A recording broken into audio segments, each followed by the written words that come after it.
With that said, we're going to move on to the next area, which is increasing revenue. So it's not all about reducing customer churn. That is very important. There are what I like to say 3 legs to this stool, and one of the other legs is the increasing revenue.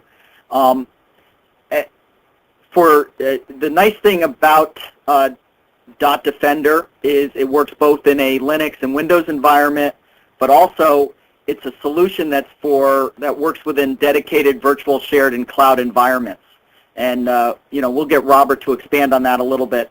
It's also, as Itzhak had said in an earlier presentation, in the first presentation about compliance requirements being important, it's also a nice feature for where dotDefender can satisfy compliance requirements for application security.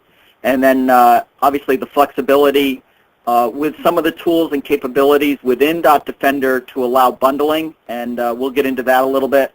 And of course monitor mode, which we see as a very nice feature for just getting people to recognize the threats and attacks that are out there. Robert, you might want to talk a little bit about GoHost, your environment, and how you're working with dotDefender and how it's actually, I know you've touched on it, but how it's increasing the revenue for GoHost. Sure.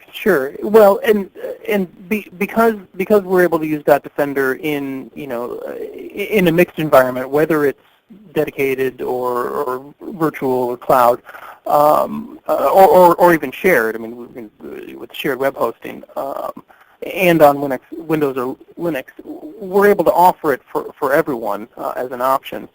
One of the things we have seen as far as business success or increased revenue is really based on providing the information primarily out of reporting.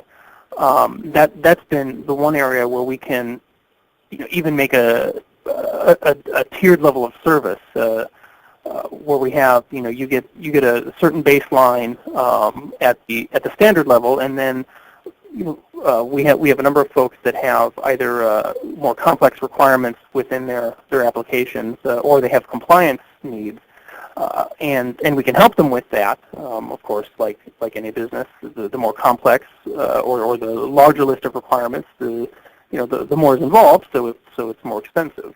But in the end, we're able to provide that solution and make money while we're doing it.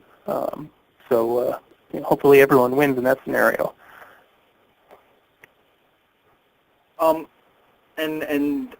Robert, are you doing stuff with monitor mode as well? We are. What we've done is we are deploying the monitor mode by default for folks, and what we usually do is do a kind of a trial run with some of the reporting and let people know here's what's going on your website. What that leads to. It's not a 100% conversion rate. Nothing is. But what that leads to is an increased awareness for the customer that there are operational and security risks to hosting a site and running it, and without having dotDefender running at all, they wouldn't even see that there are these attacks or other issues on their sites.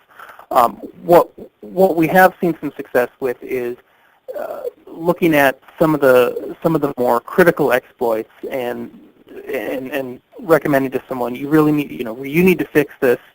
Here's how you can fix it. But what you can do to help you sleep better at night, to not put your business and your customers and your reputation at risk, is to say upgrade to the protection mode. Yeah, I think you touched on something there with that people don't know that they're getting attacked, and as Itzhak had mentioned, these attacks are what I like to call stealth-like.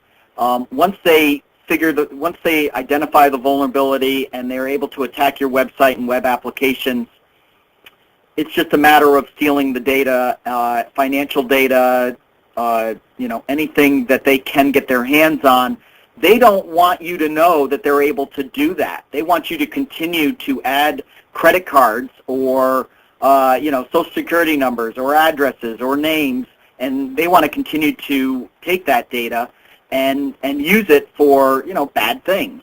So being able to put dotDefender in monitor mode on a web server, it doesn't do any of the protecting, and it's free to do this. So a lot of providers, such as what Robert was saying, are actually installing it on every server in monitor mode so that they are able to do the alert, the logging, and the reporting of the attacks that are going on, and be able to go show the customers, hey, you don't sense the attack, but it's actually happening, and this is the number. There's 900 of these going on. Would you like to be protected? And this is a great opportunity for companies like GoHost to upsell and increase their revenue. And, it's another way to reduce customer churn, going back to that, and create customer stickiness, that I like to say. So, okay. And I don't know if you want to add anything to that, Robert, or you want to move on?